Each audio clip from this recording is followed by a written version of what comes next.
Did you see the stylish kitten? Welcome to the Young IPA podcast. I'm James, this is Pete. G'day everyone. It is the 9th of July and this is episode 117. We've got a big show for everyone coming up for three reasons, if I may count them, Pete. So first up, first most important reason, we've got Janet Albrechtsen in the studio today. That's right. Chairman of the IPA, just come in, whole, great long chat about all the issues around the world this week. She brought in a bottle of gin, which was awesome. We encourage all future guests to bring on alcohol when they come onto the show. I couldn't think of a better start for a chairman. I was listening back to the interview this morning for editing purposes, and I called her bringing a bottle of gin into the studio the greatest day of my life, which is interesting. At least you're being honest. Yeah, on reflection, maybe top three. Maybe not the best day, maybe top three, but definitely it was awesome and an awesome chat. So, yeah, hopefully you guys enjoyed that. The second thing I want to bring up is we've got a whole bunch of new segments for the show. So, Pete and I, we kept it pretty freewheeling for a long time, and it's about time we had some order and some structure to get rid of the chaos.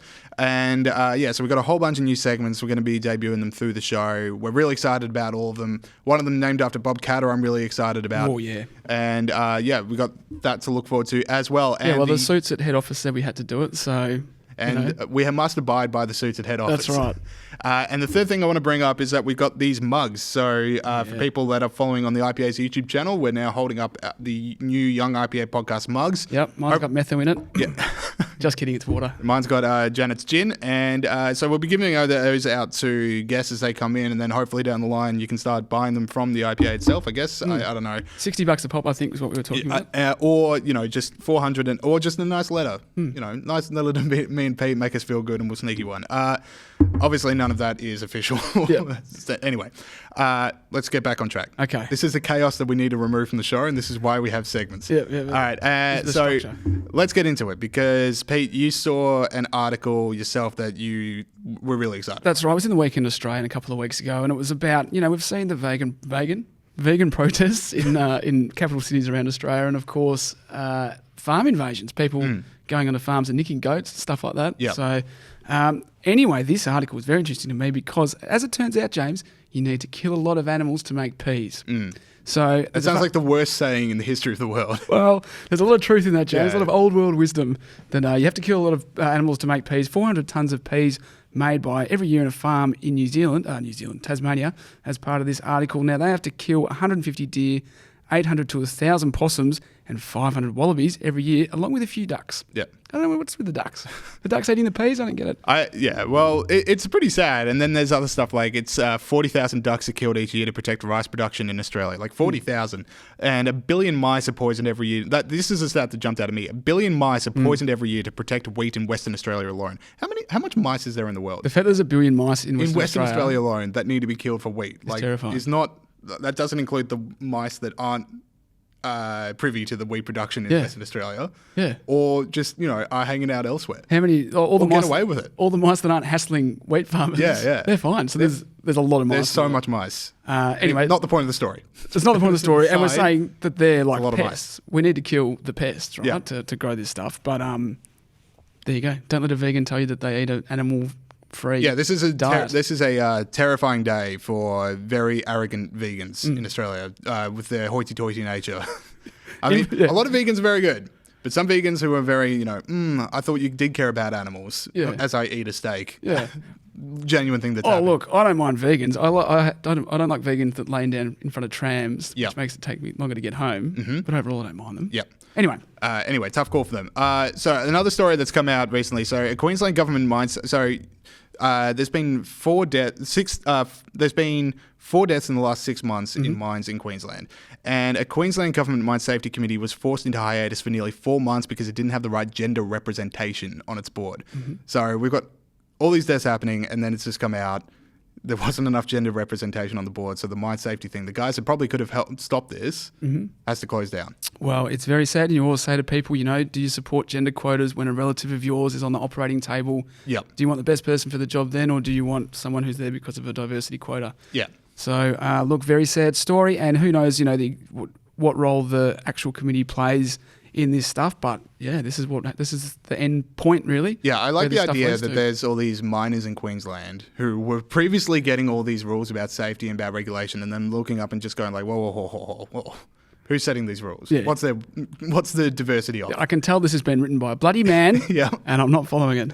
Exactly. Anyway, so look, no, that is a sad story, and yeah, look, I assume there'll be a lot more about that in the media. Yeah, because the board is now being reintroduced next week, so they can, hopefully get some stuff done. Because they hadn't met for 4 months, and you just think some of the problems might arise because, a giant mine just got approved in Queensland. Yeah, I don't know if you So they heard. probably need to sit to figure stuff out about safety there. That's right. Yeah. So we'll see what happens with that. So the Congressional Budget Office in the United States has done a study raising the minimum wage, saying that raising the minimum wage to $15 an hour would cost a estimated 1.3 million jobs in the United States. The current federal minimum wage is $7.25. The House Democrats have introduced a bill to raise the federal minimum wage to $15 per hour by 2025, and most Democrats in the presidential field support that move. So the thing is, if it's hard for you to get a job at $8 an hour, you got no chance at $15 an hour. Yeah. Changing the minimum wage hurts the poorest people. Yeah. Makes it much more difficult for them, the most vulnerable people in society. This study did find that a number of people would actually get increased wages, but they're a bit higher up the ladder. Yeah, and the other thing the study didn't really talk about, which is something that's really coming up, is that once you raise the minimum wage that much, it becomes cheaper for some companies to get robots to do it. Like, you definitely see this in, fast food, fast food services. So, there are people that are better off, and they can point to those statistics as like, this is why we should have it. But down the line, they're going to lose their jobs as the robotics increases, I'd imagine. That's right. That's exactly right. And this is an important thing for our listeners who are young people, because the minimum wage is a discussion, of course, that young people get involved in. Yeah. Often it's a lot of young people. Yeah, who don't have skills and they don't have previous job experience, and it is hard to get $15 an hour. Like, right. Like you said, if you are already struggling at $7.50 an hour to find work, good luck at 15. Exactly. Right. All right, so let's bring in the first of the segments that we want to introduce. Oh, yeah. So this is going to be called, well, Pete, you're very proud of the name, so I'm going to let you do it. Well, I appreciate that, James. We're going to award every week. We're going to award a nomination, and then we're going to give out the award at the end of the year for the Grunt the Freedom Pig Medal. Wait, Grunt the Freedom Pig? Sorry? Grunt the Pig Freedom Award? Grunt the Pig Freedom Medal. Yeah, this is your name. You can't even get it right. That's all right. That's close enough. Look, we all know what we're talking about. Grunt the Pig, the pig from Wangaratta, who got told that he's only got told. I like to think the pig got told. Yeah, I mean, the pig is privy to these conversations. Exactly right. So the pig got this bad news that it wasn't allowed to walk in the park anymore, the council lands in Wangaratta, because it's a pig. So we thought that for the pig's effort in fighting for freedom, for the pigs and people of Wangaratta, we're going to name the medal after him for the year. So we're going to each nominate someone once a year, once a week, and then we'll do it. All right. And then concurrently, we also have a villain award. We've got a villain award. Yep. Okay, do you want to introduce that in a sec? Or? Oh, okay. All right. So let's go heroes now, and then villains. Yep. All right, cool. So you go first. I'll go. So my hero of the week is Tiny Jag. Okay. So Tiny Jag is a rapper from Detroit, and she was pulled out of a Michigan music festival after she learned that white people would be charged twice the amount to attend than people of color. Really? So she's biracial herself. She's emerging artist on the Detroit music scene. So her Spotify would tell you, and she's booked into this event called Afro Future. It's in Detroit. White people charge more. She's biracial. She goes, half my family would be charged more than the other half. I'm out of the festival. Really? Freedom Award. Good on you, Tiny Jag. And so what happened? Did the show go ahead or? Well, it's part of a festival, so, they had to book in a new person. But someone took a stand. Someone took a stand. Tiny That's what Jag, matters. great first nominee, James. Thank you. I've got one for you. All right, here we go. Very similar to Tiny Jag, the Honourable Rod Kemp. Yeah. So, retired at the end of the financial year. They get on so well. Oh, look, he walked in with Tiny Jag's beats in his ears. Now they retired. He was obviously the outgoing chairman of the IPA. Retired at the end of the financial year. Howard Government Minister, Executive Director of the IPA back in the day. Great interview last week on the Young IPA podcast. Didn't bring any gin. Yep. So maybe noticeable. Maybe it was time to go, but whatever. Just kidding, Rod. Massive contribution to freedom in Australia. The Grunt the Pig Freedom Medal nomination. First up for me. Oh, so this is more like a Lifetime Achievement Award than particular action. It's just my nomination. Just your nomination. Okay, interesting. Yeah. All right, cool. Let's go to villains. So, Pete, do you want to talk about the villain award? Well, it's called the ASDA Tyranny Award. No, the ASDA Award for Tyranny. Play on alliteration there. So ASDA, as we know, a couple of weeks ago, sacked a guy in his 50s who was a grandfather, a disabled guy who put a Billy Connolly sketch on his private Facebook, and as a result got the sack, despite offering a Stasi apology. Anyway, so for the biggest threat to freedom, the biggest purveyor of tyranny each week is going to get the ASDA nomination. So Oh, you go first. Yeah. I'll lead off with mine. So my villain nomination this week is a British Maritime and Coast Guard agency. Now, this is a weird story to come out. So basically, the person in the centre of the story doesn't want their name involved, but they are a Coast Guard person. Like, they're an officer. They rescue people on beaches. Yeah. And his team was called to help out in Devon. His team was called out to help out an 18-year-old man who had drunk too much and was unconscious, cold, and wet in the sand dunes. So previous to that, sounds like a pretty good night. Things have gone awry. They needed help. So this Coast Guard worker, there's no ambulances around. The ambulances that had been called got diverted. They've got a teenager on their hands who's getting really sick. Mm-hmm. So he decides, you know what, I'm just going to take this teenager to the hospital in my own van. And for that, he was reprimanded, told to follow official health and safety, and was told that he would have to he would have to start his entire training again from scratch. You're joking me. I'm not joking. So he's resigned. He's like, you know what, if that's what's the deal here, I don't want a part of it. So he stepped out. So the British Maritime and Coast Guard Agency, who set these rules and have made this person, you know, I'm out. They're the villain of the week for me. Have an ASDA nomination. So where was that again? Just so I can make sure. In Devon, in England. So if you're ever getting drunk in sand dunes in England, be worried.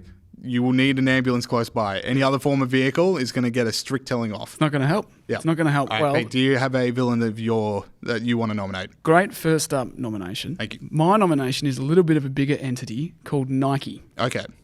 So these are the people, James, I'll remind you and the listeners, believe in something even if it means sacrificing everything. And they've also done last week, at the same time, they've pulled a shoe in the United States which had the Betsy Ross US flag, which is the US flag with 13 stars. Yep. Back in the day. Like the original flag. Exactly right. It pulled from sales because Colin Kaepernick reckons that it's racist. Okay. Then we find out last week that Nike withdrew a product. Nike? Is it Nike? It's Nike. Is it? What are you doing? People say Nike. I've never... Mark, have you ever heard Nike? I have heard it. That's ridiculous. I actually wondered in the past. I sympathise with Pete. I'm the only smart person in the room right now. It's Nike. Yeah, Nike. Anyway. Mark hasn't got a microphone, so no one's hearing this. But Nike, Mark supported me. Anyway, we'll research this and bring it back here next week. Nike, whatever it's called. Nike.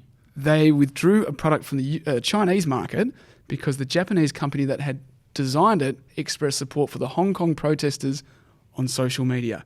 Can I remind you? Yep. Believe in something, even if it means sacrificing everything. You absolute spineless hypocrites. You are happy to throw the Hong Kong people... He's pointing at me while he does this. I'm not Nike or Nike. Yeah, you're happy to throw the Hong Kong people under the bus, but at the first sign that you might lose a bit of the sweet Chinese yuan... Yep. You go the other way. Now, I know it's hard for multinationals, and I don't expect them to not do business in countries that are repressive. You know, I mean, that's just unlikely to happen. But don't lecture us about how we should behave and this is what to think, and this is the social justice issues we should care about. Yeah, you absolutely... I don't know why it's like, yeah. Well, look, as outraged as I am at British Maritime and Coast Guard Agency, I think you've got to win the villain nomination for this week because the passion of that speech was quite something. It's not as passion I see from you a whole lot. Yeah, well, I usually don't care about stuff, but then... Just kidding. Anyway, so Nike, have an Asda and go and sort yourself out.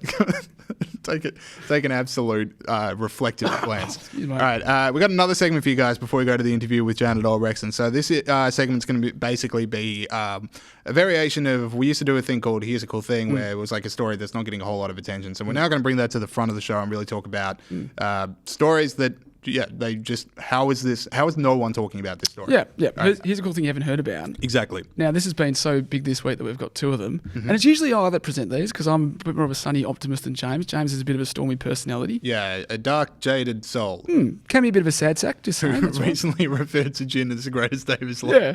So sometimes you get up and about. Yeah. Anyway. So GDP per capita rise, the average person in the world is 4.4 times richer than the average person in the world in 1950, as measured on a GDP per capita basis. That was in a blog post from Our World in Data, James.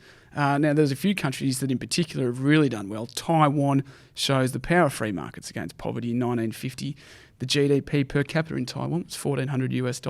In 2016, $42,300, 30 times richer, now one of the richest countries in the world, despite being dirt poor in 1950. So that increase of 4.4 globally is a cool thing you probably haven't heard about. Yep. And the other thing you haven't heard about that's a cool thing is on the weekend, Nigerian President Muhammadu Buhari signed onto the African Continental Free Trade Agreement of the African Union Summit in Nigeria. So the agreement was signed by most of Africa in March, but Nigeria is a massive country. It's like 150 million people. And so them and Benin signed on over the weekend, meaning that every single country in Africa is now signed on, except, have a guess. Eritrea. I may have read this already. That is. I'm a nerd. I like anyway, it's things right. Eritrea, Nike boy. So make of that what you will. Free trade for 1.3 billion people should be operational from July 2020. Yeah, and the economic bloc is like $3.4 trillion of wealth. So, I mean, we say like no one's heard about this. It was a pretty big story on Reddit, but it definitely didn't get into papers, and definitely people aren't talking about it as much as they should because, as Pete said, 1.3 billion people just had their lives changed, which is awesome. James, you're right. Small, no newscaster is going to say billions of people made a small incremental improvement in their life today. But they should. Well, we do. It certainly beats some of the stuff that's in the papers this week. That's right. What's what we do. So welcome to the podcast. All right, awesome. So that is it for the stuff for the start of the show. So if you have your own nominations for Heroes or Villains of the Week, get in touch on the Facebook page or Twitter or anything. Maybe it's us. Yeah. James M. Bolt on Twitter. And Pete, what are you? Peter J. Gregory 3? Really good question. Yeah, I think it's that. So anyway, get in touch with us if you've got your own Heroes and Villains and nominations, or maybe you want to vote on which one out of me and Pete's nominations should win. And yeah, thanks so much for listening to this podcast. Make sure you're leaving us a 5-star review on iTunes if you're enjoying the show, or telling your whole friends and family about the show to get more people involved. And make sure you're also subscribed and downloading Looking Forward podcast. Tomorrow they're going to be talking about a whole bunch of cool things, the religious discrimination laws that have just been announced, at the moon landing as well. I don't know what things that's going down, but it's the 50th anniversary of the moon landing. Oh, cool. So they're going to be talking about that. Did it happen? Probably not what they're going to talk about, but they should investigate. I forget, were we the anti-moon landing podcast, or was it some other conspiracy? No, we're definitely the anti-moon landing podcast. Yeah, okay, fair enough. All right, and go do that as well. All right, let's go to our interview with Janet Albrechtsen. Cool. Okay, we are now joined by the new chairman of the Institute of Public Affairs, Janet Albrechtsen. Welcome to the show. Thanks, James. Good to be here. So we're going to be talking about a lot of what you've got planned for the IPA and a few of the issues that we're going to be talking about. But I thought Pete and I wanted to start with the elephant in the room, which is can Pete and I get raises? Can I get back to you on that? Yes, you can. I take that on notice? Okay. Make your case. Yep, we will. Write up a proposal. Hopefully this interview will be our case. Okay. And we can decide yes or no whether or not that's all right. I'll let you know at the end. Okay, but let's get into it. So you're the new chair of the IPA, taking over from Rod Kemp. So why are you excited to become chair of the IPA, and what have we got? What have you got in store? Oh gosh, so much. There's so much change going on here now. It's exciting. Oh, good. Have you not been told about the change? No, we were told about something, and they asked us to leave the room for a while, and then Pete and I kind of forgot about it. No. I have one change, and that's in relation to your podcast. I thought I'd start a new tradition. Okay, really? Cool. All right, and Janet. that is that when you have a guest, for our listeners, Janet's just pulled out something. I've got a brown bag. Oh my goodness. And I thought we should just bring our favourite drink. Yep. Brilliant. So I've got ink gin, which turns pink when you put some tonic in it. All right, fantastic. And a lime. What do you think about that as a tradition? Because it could start up a nice little liquor cabinet at the IPA for Friday night drinks. Look, I would encourage all of our future guests to bring us alcohol. It's a good way to really listen up the interview. Already our favourite guest. This is the best day. You've got to ingratiate yourself with the hosts I've worked It's out. a shame we're recording this at 9:30 in the morning. Oh, well, I was hoping you would mention that. I think it's improved it. It's really going to see me fly through the day, I reckon. Fantastic. Thanks, Janet. Anyway, that's one change that I've just instigated this very second. All right, so you're getting the feeling it's going to be a new kind of place. Yeah, definitely a lot more fun. No, look, the great thing about the IPA, James and Pete, is that Rod Kemp has handed over to me the most amazing organisation. It's not like I need to sit here and go, I think we need to change that. I think this has to go. Mm-hmm. What we have been doing for 75 years, and what we do now in terms of taking the research that we do and putting it into this studio and talking about it and getting the message out, having Gideon Rosner outside the Peter Ridd trial every day, tweeting while the trial was underway, that's the kind of stuff that we'll be doing much, much more of. And we've got this amazing studio that we're sitting in here today. This is the beating heart of the IPA because it allows us to get our research out. That's what I have in plan. Terrific stuff. So you mentioned last night we had an event welcoming you to the IPA. You said that obviously we had the election victory for the quiet Australians. You said that was created an optimism in the community and this idea that we're going to roll our sleeves up and start to get things done. What do you think, what kind of opportunities does that present for the IPA, and what kind of challenges do you think that presents for us?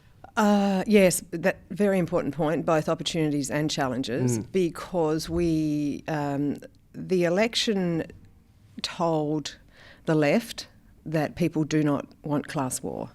And this wasn't just about tax reform. This was, if you have one side of politics inviting Australians to say yes to class war, that's about our culture. That's about values. That's not, the Australian way. It's not egalitarian. And Australians said no to that. So that is an incredibly important moment, I think. It wasn't a landslide victory, but it was an incredibly important moment for the country to say no to that kind of... And it was the Labor Party going, to the left of the Hawke-Keating model, right? So they deliberately did that. They knew they were doing it. Bill Shorten campaigned, more on sort of the ghost of Gough Whitlam than Bob Hawke, which I think was terribly unfortunate. And Australians said no. So the opportunity now is to actually harness that. And I think I can feel it in our membership with our donors. Everywhere I go, there's goodwill behind the government to actually embrace what the election meant, whether it was on class war or on climate policy or a whole range of issues, religious freedom. So the trick will be for us to make sure that the government delivers. And Scott Morrison, soon after the election, gave a speech on red tape in Perth. That's fantastic. We've been doing that research for years, right? We have been asking the government not to do this kind of pretend, we're going to have a look at red tape, but actually, roll up their sleeves and look at the regulations that are stopping people from running businesses that flourish. That's what we need to do. Make sure they stick to their word. Yeah, exactly. Because when the election results were coming in, there was a lot of traditional Labor heartland seats which were showing huge swings to Liberals. Because I think, the old traditional Labor-Liberal divide is really switching around, and there's a whole bunch of new people that the Liberal Party can talk to and, the IPA can talk to, because they're starting to really wake up and care about religious freedom, freedom of speech and all these other things. James, you couldn't be more right, because if you look at who funds the IPA, 10 years ago it was big business. It was the elite of Australia. Today it's not big business at all. They give us $0. It's small, quiet Australians. It's people who have built businesses from nothing. I mean, I love talking to some of our biggest donors, because they started out with nothing and they built their businesses from nothing. And you cannot do that if you have government on your back. And I'll tell you a story on the Monday after the election. I, like many people, was convinced that Bill Shorten would win and that we would have a Labor government for 3 years. I went up to my butcher to get the meat on a Monday morning, as I do.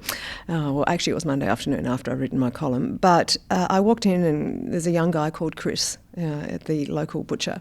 And we often have a chat about politics, and he likes to read The Australian. He's a good bloke. And I said to him, "So, Chris, what did you make of the election?" He said, "I don't know why you guys were so worried." Really? I didn't know anyone who was going to vote for Labor. He said, all my mates live down south. This is down, south in Sydney, away from where I live.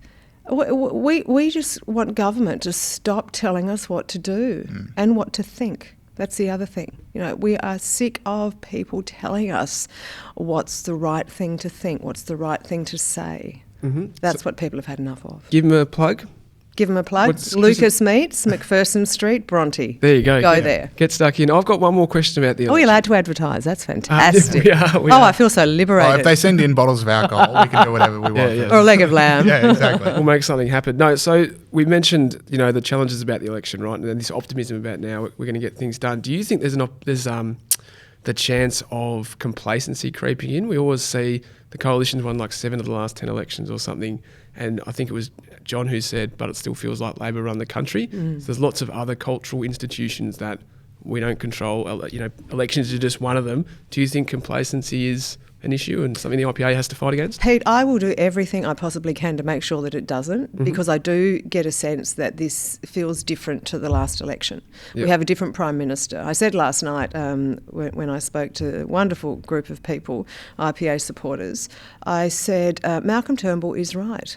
this is a really exciting time to be an Australian. He was only out by 3 years, right? We have a new Prime Minister. It's not Malcolm Turnbull. And it is a really exciting time. And we have to make the most of that. We cannot let complacency slip in. I think I worried before the election that complacency was going to allow Bill Shorten to become Prime Minister. We'd had, 27, 28 years of economic growth, that people had not focused enough on what it meant. I think they did focus on what it means. I was wrong.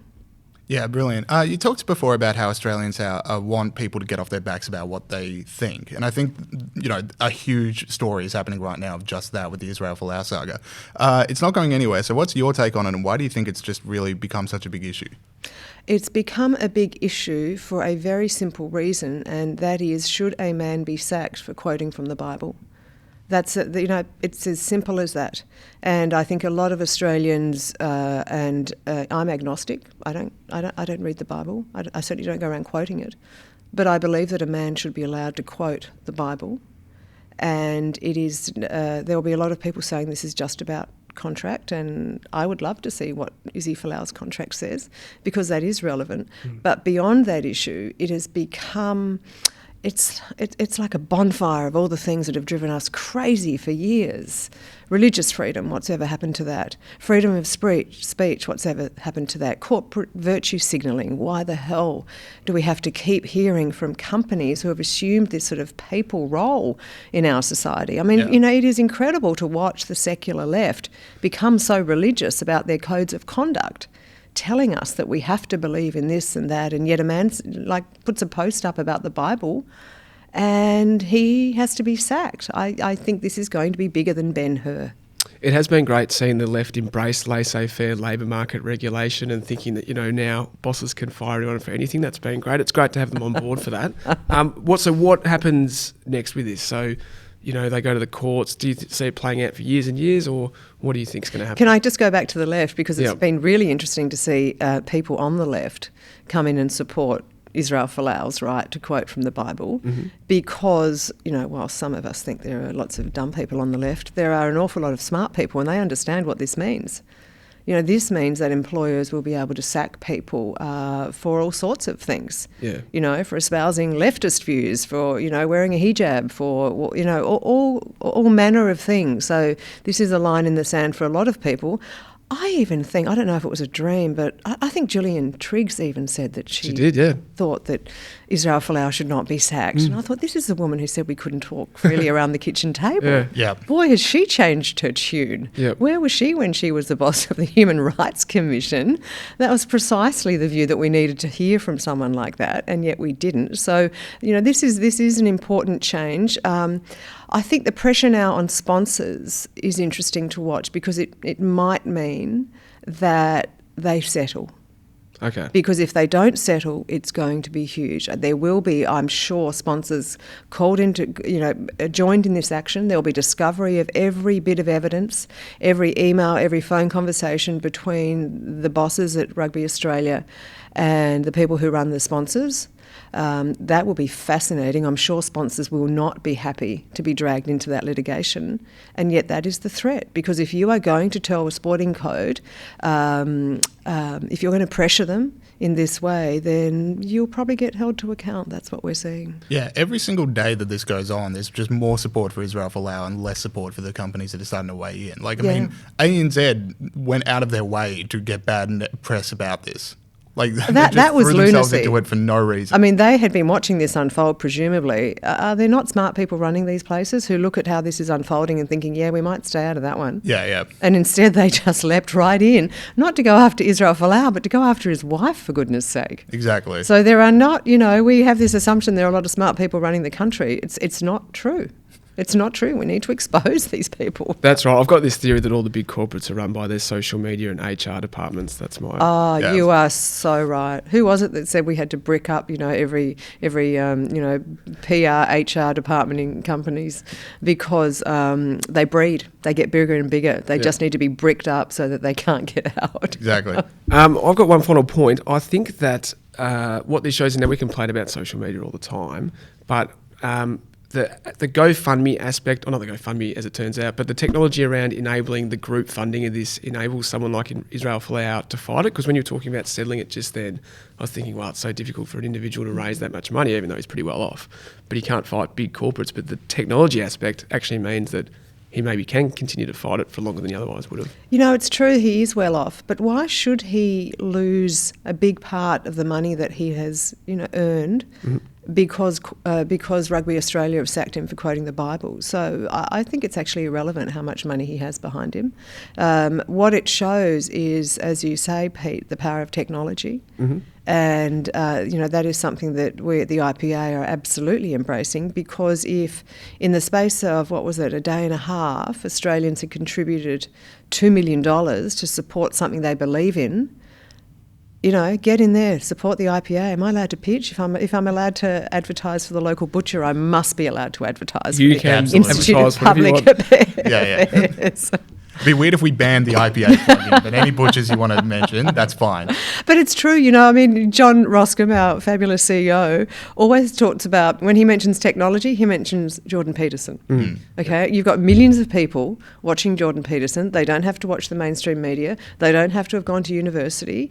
They are accessing information in a totally different way, and you can access information, you can support groups in all sorts of ways very quickly and easily these days, and that's empowering for them, and it's empowering for us. And I think it's also going to change things because, as Pete says, Israel Folau is well off, and I wonder if people would go, I would donate, but I'm sure he's got. But you think about, the Christian cake shop owner in Colorado, or the guy from Asda in the UK a day ago, these people that can't raise funds. I think that's, if something like that happens in Australia where someone, small fry would get into it, I think that's when Australians are really going to start opening their wallets. Yeah, I agree. We almost have to have a site where we can, because Israel Folau had a profile, but of course his profile grew exponentially every time Rugby Australia stuffed up in this saga, right? So even Victorians know who Israel Folau is now. Yeah, I know what team he plays for now. Wow. I think I've forgotten. Is it the Waratahs? I don't know. So when GoFundMe shut down the crowdfunding page for Israel Folau, I donated to the new site run by Australian Christians Lobby, and I doubled my donation. That's what happens. Well, let's move on to the next topic. This morning there's a Religious Freedom Bill workshop for MPs. What's your view on this, and do you think it's crazy that Australians have to create special bills to ask for their human rights back? It's really demeaning, isn't it? It tells you what's happened to human rights, not just in Australia, but right across the West, that we have to go cap in hand asking government for the right for religious freedom. These are rights that are inherent as us as human beings. The dignity of being a human being means that we have the right to say what we want, we have the right to associate with whomever we want, and we have the right to believe in what we want. And if government want to curb those freedoms, they have to come to us and make the case for that. That's how it works. That's the liberal project at work. Yep. And yet we now find ourselves, because of the way that human rights have been defined and corrupted, so that free speech isn't a core human right anymore. Freedom of religion is not a core human right anymore. There are all these other, newfandangled, diversity and tolerance and all those kinds of things. They have been given pride of place. Broadband internet. Don't forget. Very important. Hey, I'd like to add my own. But the result is that we've got all these anti-discrimination laws which have corrupted the whole system across the states and federally, so that we now have to ask for a anti-discrimination law for religious freedom. And it's layer upon layer upon layer. No one knows how they work together. It's an absolute mess. You just want to scrap it all. I mean, if the government were really brave, here's an idea. Get rid of all the anti-discrimination laws, start from scratch about what's important, the rights that are important, and focus on that. All right, brilliant. We talked a lot about the challenges facing freedom in Australia today, but and we have also talked about how Australians are starting to wake up. So would you be overly optimistic about the future of freedom in Australia, or maybe pessimistic? Oh, no, I'm absolutely optimistic, because what you see, not just in Australia with groups like the IPA, but across America, the UK, we're all reaching out to each other. And we're talking to each other and making sure that when someone like Israel Folau is attacked, that gets coverage everywhere, because these are universal issues. And there is a real movement, I think, which is bolstering itself, and even more importantly, it's being bolstered by those wonderful quiet Australians who are stepping up. And I don't think I saw that when I first joined the IPA, and that was only 3 or 4 years ago. I didn't get that same sense. I'm much more optimistic now than I was 3 years ago on the freedom front and politically too. So, you know, it is an exciting time, Malcolm Turnbull, to be an Australian. What about globally? Like we saw quite British people vote for Brexit and quite Americans vote for Trump and stuff. Are you optimistic globally as well? Yeah, I am. I think it's, you know, it's not a tidy time. It's a messy time. But I'm a firm believer that when our freedoms have been chipped away constantly for decades, because, you know, the left has taken over the institutions and people have become complacent. I mean, the biggest problem is that people have become complacent about freedom, and they need to understand that if we are not defending it every day, then we lose. It's like trench warfare. Izzy Folau pops up, we have to defend him, right? And we might win there. Something else pops up, we have to be defending that, because if we're not, we just slowly lose without realising it. So it's a battle. I think we're up for it. We're certainly up for it at the IPA. But universally, I think more people are stepping up and confronting the battle. Brilliant. All right, so Janet, thanks so much for coming in. But before we do let you go, we have to come back to the Razors question because, you know, did we make the case? Can we decide over a drink? Okay, fair enough. She brought gin, that's pretty good. She did bring gin, all right. I'd be happy to be paid in gin. You know, we're very lean and mean here. Yeah, that's right. As you know. All right, cool. All right, Janet, thanks so much for coming on. Thanks a lot. Okay, thank you too, Janet Albrechtsen, for that interview. All right, so we got another segment for you guys. So just when you thought we were done with segments, we'll come back at you with another. Pete, set this one up for us. Well, I will, James. Thank you very much. Just before the interview, we talked about stories that you should know about that you probably don't. Yeah. This is a story that this section is for stories that everyone's fired up about. Yeah. That they shouldn't really care about. And if there's anyone who knows what we mean by that, it is Bob Catter. But I ain't spending any time on it because in the meantime, every 3 months, a person is torn to pieces by a crocodile in North Queensland. I mean, absolutely. So these are the stories that, no person in all good conscience could ever focus on when the crocodile situation is this bad. Mate, God bless Bob Catter and God bless Far North Queensland. Absolutely. It's quite a mouthful when you try and say it. Scott Morrison's underrated for his ability to say that.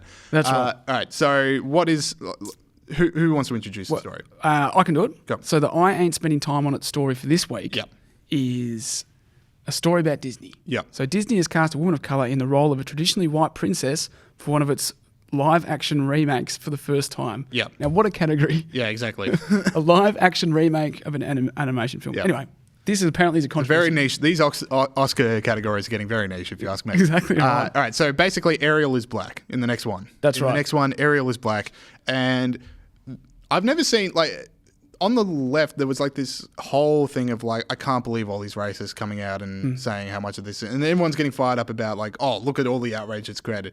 I didn't see any outrage. Did you see any outrage? Not really. No. Just based on the story, there was outrage. They said there's all this outrage about Ariel being black. I couldn't see any. So there was the hashtag was not my Ariel. And I'm looking through it now, and I encourage anyone to go to hashtag not my Ariel and find me a single person with more than 14 followers that is actually fired up about this. Okay. Because there's a whole lot of brave stands being taken against people tweeting hashtag not my Ariel. A lot of for all you people who are hashtag not my Ariel, look at all these other things that you should care about. Yeah. No one is actually angry about this. Okay. And really? The idea that there are people I like the idea that there were these MAGA hat wearing racist kind of guys who are I am upset about this casting of The Little Mermaid. I was going to go see it opening night, but no longer. Yeah. I mean, that was why no one should spend any time on it, because there's literally not an outrage. Well, and that's an interesting point. And I think that so with the not my Ariel thing, it was she should be a ranger. Yeah. Because she's Danish. But there's heaps of Danish people that aren't rangers. Yes. But you're saying that didn't even happen. That's the thing. I couldn't find any outrage at all, but there's a whole lot of people congratulating themselves about taking a brave stand against the outrage. And therefore, since there is no outrage, I ain't spending any time on this until we sort out the situation in Far North Queensland with all these crocodiles. Well, that's great, James, and I agree. And I think that if there was outrage, I think that anyone on either side spending any time on this shouldn't be. The way you did was bad. And that Is the Why, official that's what he podcast told me. statement. All right, cool. I've got another story here. So this one is fantastic. So Zach Ford is this, he's a writer, he's big on Twitter, and he shared a story and a tweet. Basically, the idea was he had a childhood friend that he came across on Facebook wearing a MAGA hat while holding her daughter. And he got in touch with her to say, look, it's the hat or me. He literally was like, I can't in all good conscience keep you as a friend if you choose to continue wearing that hat. Yep. And the friend said, well, I'm going to choose the hat. And so he went on a tweet saying basically the tweet saying my friend and I are now no longer friends because she wore a hat. Yeah. Imagine telling the entire internet that you are less meaningful to someone than a hat. Well, look, I think that is something. And as you said, like he got, what's it called? Ratioed. He got ratioed. I always forget that. Ratioed comprehensively based on that. And this guy's a prominent progressive writer, is that right? Exactly right. Now, he wrote this piece about this as well. And my two favourite bits from that is when he said, I am significantly emotionally wounded. Yep. No, you're not. No. And the second thing he said, when she claimed that she's equally offended by the pride flag, I corrected her again, explaining that objecting to a symbol of inclusion is in no way comparable to objecting to a symbol of exclusion. It sounds like you're mansplaining a bit there, Zach. Yeah, I think that's I informed her she was correct. Yeah. Incorrect. I'm sorry. Your emotions are not what you should have right now. This thing that I like is the correct thing to like. Yeah. Why don't you see things from my point of view Exactly and then right. you'll realise I'm right? Anyway, so, look. I mean, that's pretty funny. It is pretty funny. You're less and he meaningful copped to it. someone than a hat, and you're telling the entire internet about it. Yep. Pretty good. All right, let's talk about the Chris Kobach. Okay, so Chris Kobach is a Republican running for the US Senate in Kansas. Now, this guy has made a career, not a career, but one of the key issues of his career has been voter registration and enforcing stronger identification checks on people who register to vote. And one of those things include people that spell their names wrong should not be given the right to vote, which is a controversial thing in America. Now, Chris accidentally filled in the form incorrectly to join the Senate race. He spelled his own name wrong. His name is Chris, spelled K-R-I-S. Yep. He spelled it as C-H-R-I-S. Yeah. I mean, obviously it wasn't him. It's a bad start. It's not a great start. It's a bad start. Like for me, it's like leaving aside voter registration and all these things. Bad start. Just on its own, even if you hadn't done all that. Yeah. To be honest, I'd quit the campaign. Like there's no starting with that bad an omen. We can't even get the form. Like I assume the name is the first question on the form. Yeah, first name. If you can't even get that right, the campaign's not recovering from that. That is an all-time meltdown. It's not great. And look, I think it's probably fair to say that someone in his office filled out the form. But even that, it's Don't like... care. The guy's name's on the building somewhere. They don't know what your name is. Also, if he spells it K-R-I-S, you notice that. Yeah, exactly. You don't forget. Yeah, exactly right. All right, let's move on to another tweet that we saw this week from Alexandria Ocasio-Cortez. Been a while since she's been on the show. It has been a while since you've been on the show. Yeah, that we've mentioned it. We should get it back on. All right, cool. So basically, there's a book coming out about Trump where Trump compares her to Evita Peron, and she decided to wear this cape for good. And she tweeted all these like Evita Peron quotes that she agreed with. Yeah. One of them being like, I know that like every woman of the people, I have more strength than I appear to have. Okay. Unfortunately for Alexandria Ocasio-Cortez, Eva Peron, bit of a Nazi sympathizer. That can be debated, but one thing that is for sure, her husband, Argentine President Juan Perón, most definitely aided and abetted Nazis, including Adolf Eichmann, the architect of the Holocaust. Bad look for her. She's had a few of these recently, hasn't she? Yeah. I just like the idea of quoting Nazis favorably to own Trump. Like, that'll learn him. Yeah, exactly. Well, call me Evita Peron. Let's see how we go with this. I am Evita Peron. I'll meet you on that field. Yeah, so that's another one. So I feel like she's done a few of those recently, and she's done a few historical things which she hasn't known who they are effectively. Basically. So, pretty bad tweet. Okay, so that hasn't gone down well. Yeah. I've got one for you, James. Bob Brown's Adani campaign has not gone out that well. Damien Tomlinson in the Courier Mail pointed out yesterday on Twitter, which we don't like, but sometimes we like, pointed out that the Stop Adani Non-Violent Fighting Fund to stop the mine has only raised $23,000 in 10 days. Mm-hmm. And that's not very much, and it's a lot less than Israel Folau. And I'm starting to think that maybe people care more about their freedoms than climate change. No, that can't be right. Really? Yeah. I'll require further research. Yeah. It's a bad look for Bob Brown. It's a bad look for the Stop Adani campaign, because Israel Folau has really set the bar of like public campaigns quite high. Right. So I did a bit of a brainstorm to try and figure out how they can turn this around. And that's good. So what I thought was like, a whole lot of people that would donate to the Stop Adani movement would have the opposite side to Israel Folau and his issues. So what you can do is try and get the Adani mind to quote the Bible. And I think that'll really fire up people on your side. Yeah. Then they start sending you money. That's not a bad Just thought. got to find a way to get that mind to quote Matthew 8:17. I have no idea what that is. You should write that right in. Yep. You don't know what that is? I have absolutely no idea what Matthew 8:17 is. I just thought I'd add a specific in. Yep. And we'll just see what comes. Like, I'm going to Google it afterwards. See what. I hope that doesn't work out badly for you. That could be literally anything. Yeah. Cool. All right. Another thing we're going to do new with the show. We're going to be talking about a few of the things that people watch on Netflix and all these like culture things. So you'll probably have to carry most of the load with this. yeah, Pete has seen 2 movies and listened to 3 Oasis albums. Yeah, that's his culture. That's Come on, mate, everything spit that it Pete out. does with culture. Yeah. All right. So Stranger Things, the new season's just come out now. I have actually seen that, by the way. I have not got around to the new season. Have you got around to the new season? No. Okay, so I haven't got around to the new season yet. I watch it with someone. They're overseas. When they come back, we're watching it. Oh, that's nice. I'm like that. Yeah. I'm a nice guy. So Stranger Things season 3, yet to watch. But one story that's come out is how much smoking is involved in Stranger Things season 3. So the Truth Initiative, which is America's largest nonprofit public health organization committed to making tobacco use a thing of the past, did a study about what are the shows that show smoking? And Netflix ranks really badly for some of these shows because mainly House of Cards, Orange is the New Black, and Stranger Things takes the cake. Like, that's got the most smoking of any of the shows. Interesting. So Netflix have said no more smoking on Stranger Things 3. Or we're going to cut back original programming that has smoking. Okay. Or smoking on original programs. Now, I got bad news for people. But people did smoke in the 80s. Yeah. Like, if you're going to have a show set in the 80s in, Midwest, you're going to have to show people smoking. So what's the thinking? If we see less people smoking, then less people will smoke in real life? Exactly. Other bad news, people smoke in prison for Orange is the New Black. I've got bad news for you there. And then House of Cards, they're villains. That's the point of the show.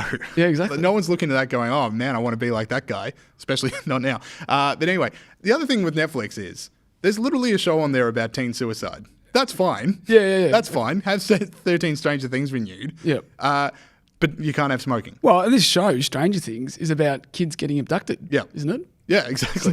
Which to me seems a bit worse than smoking. Yeah. And also a big government plot, I believe. I haven't seen it for a while. Yes. To cover up aliens. Okay. And last thing that we need to get to the bottom of that. All right. So last thing we got in the show this week. So last night we put out the call on Facebook for a mailbag section. Ooh. So we're going to play around with that a few different ways. We're going to see what works. So basically, at the moment, I just think, people, if you've got a question for the show, if you want to read out me and Pete to answer your question, get in touch with the Facebook page or leave a comment for us on iTunes, basically with your question. Yep. And Pete and I will read it out on the show. I think Berjo in future weeks, we're going to be getting you to read that out. So look forward to that as he grimaces.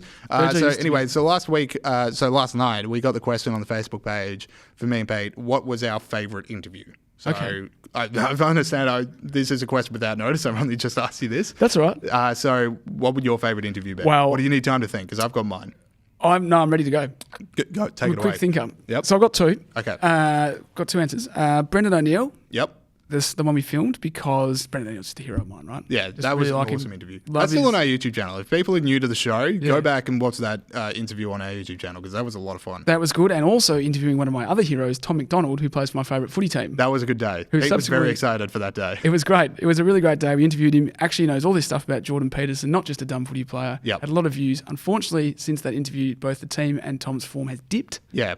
But, did we kill the D's? I don't know. Everyone's looking for reasons that the Melbourne Demons did not do too well this year. Yeah. I think you need to start looking at me and Pete. Well, actually, don't start looking at me and Pete. Yeah, don't This look is at us. clearly the answer, but people haven't cottoned onto that yet. Exactly right. But other people's careers have taken off since coming to us. We should do a scoreboard of people that have whose careers have increased. Bogut? Yeah. Bogut got back in the Warriors. Yeah. Mary Kissel now with the State Department. That's right. So She's that's almost 2 president. wins. Tom McDonald, not a win. No, not a win. Not a win, but he did kid 6. What did Bogut... Oh, they lost the grand final, They didn't did lose the grand final. Okay. I was hoping we would not mention that part, but they did lose the But grand final. he was in the team. When he Yeah. came to us, he signed for like an Australian team. Yeah, so he got back. You took away mine. So my favourite okay. was the Andrew Bogut interview. Okay. Because I think that's a look into you and I are as people. But Yeah. you went sport, I went sport. Yeah. But similarly, that was wild. I can't believe we had Andrew Bogut on the show. No, that was great. That was early as well. Yeah, that was early on. And also Janet Albrechtsen, Rod Kemp, and John Roscombe. They were also big favourites. So just tick, tick, tick, tick. And all our colleagues. Yeah, and all our colleagues. We should point out that all our interviews are great. It's Yes. not about picking favourites. Well, Are they though? I'm not going to say it, but I think we know the interviews that weren't as good as some of the others. Okay. Anyway, that is it for the show this week. So thanks again to Janet Albrechtsen. And yeah, so thanks so much for listening to the show. Hopefully you guys like the new segments. If you did, get in touch. If you don't, bit of shush. Yeah, so make sure you're listening to the show through iTunes or any of the podcast apps that are out there. If you are listening through Apple Podcasts or iTunes, make sure you're leaving us that 5-star review. Really helps us out bringing new people to the show. And yeah, get in touch. Let us know who won Hero and Villain of the Week. Let us know your own tips, and make sure you're also subscribing and looking forward. All right, see you guys next week. Say up.